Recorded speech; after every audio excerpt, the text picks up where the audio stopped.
Real Madrid, Xabi Alonso va débarquer avec 3 nouvelles recrues. Dans les heures qui ont suivi la défaite du Real Madrid dans le Classico de dimanche, la presse espagnole a dévoilé de nouvelles informations mercato.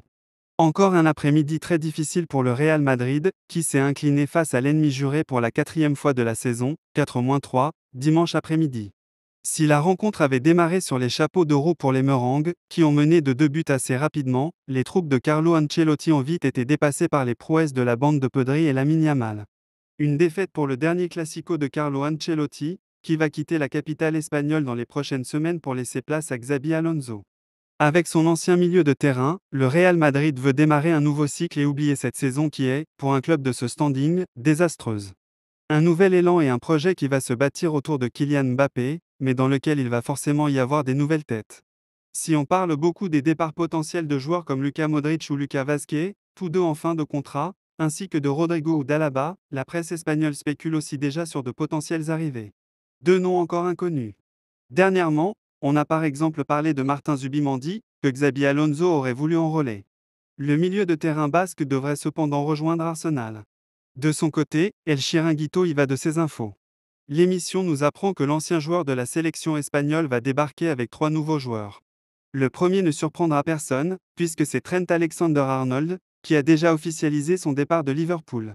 Il débarquera donc en fin de contrat et sera la première recrue du mercato estival madrilène. Les 2 autres joueurs qui débarqueront dans les valises de l'ex-joueur de la Real Sociedad sont encore inconnus, mais le média précise qu'il s'agira d'un latéral gauche et d'un défenseur central. Pour rappel, Alvaro Carrera, Benfica, est le nom qui est le plus sorti pour ce poste de joueur de couloir, alors que Dean Huijsen, Bournemouth, William Saliba, Arsenal et Ibrahima Konaté, Liverpool, sont les favoris pour la charnière centrale. Carlo Ancelotti, nouveau sélectionneur du Brésil. Poussé vers la sortie à Madrid et remplacé par Xabi Alonso, l'Italien de 65 ans n'a pas tardé à rebondir. Il vient d'être nommé à la tête de la Seleção. Cette fois, c'est sans doute définitivement terminé entre Carlo Ancelotti et le Real Madrid. Passé par la Casablanca entre 2013 et 2015, puis revenu en 2021, l'Italien a bouclé son deuxième passage dans la capitale espagnole à 65 ans. Son avenir était fortement menacé depuis l'élimination en Ligue des Champions. Il a été scellé après une nouvelle défaite face au FC Barcelone. En poste depuis 2021, Ancelotti a été poussé vers la sortie un an avant la fin de son contrat et remplacé par Xabi Alonso. Ancelotti a enfin dit oui après l'échec de 2023.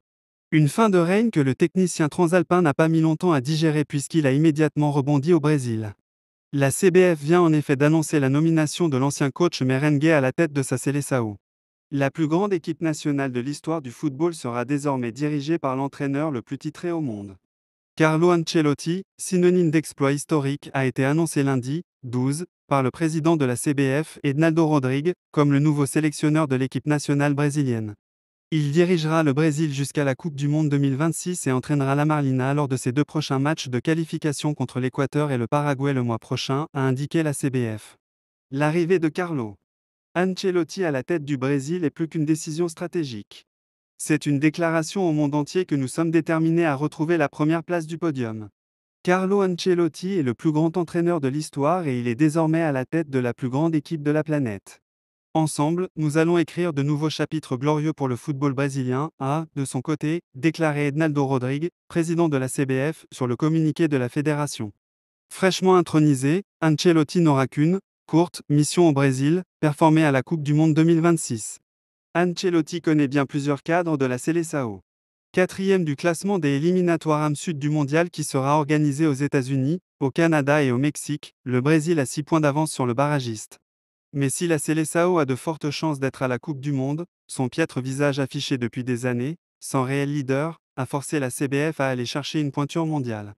Ancelotti sera d'ailleurs le 4e sélectionneur non brésilien de l'histoire de la Seleção. 2 ans après sa première tentative, Ancelotti avait été approché en 2023 avant de prolonger jusqu'en 2026 avec le Real. La fédération brésilienne a cette fois réussi son coup. Ancien coach du Real Madrid et du Paris Saint-Germain, Ancelotti aura l'avantage de bien connaître certains piliers de l'équipe auriverte tels que Vinicius Junior, Rodrigo et des Militao ou encore Marquinhos. Enfin, si sa fin à Madrid a été pénible et marquée par de grosses désillusions contre le FC Barcelone, défaite en Coupe du Roi et en Liga, ainsi qu'en Ligue des Champions, sortie dès les quarts de finale par Arsenal, Carleto laisse tout de même un fabuleux héritage derrière lui, 3 C1, 2 Liga, 2 Coupes du Roi, 2 Supercoupes d'Espagne. 3 Supercoupes d'Europe, 3 Coupes intercontinentales.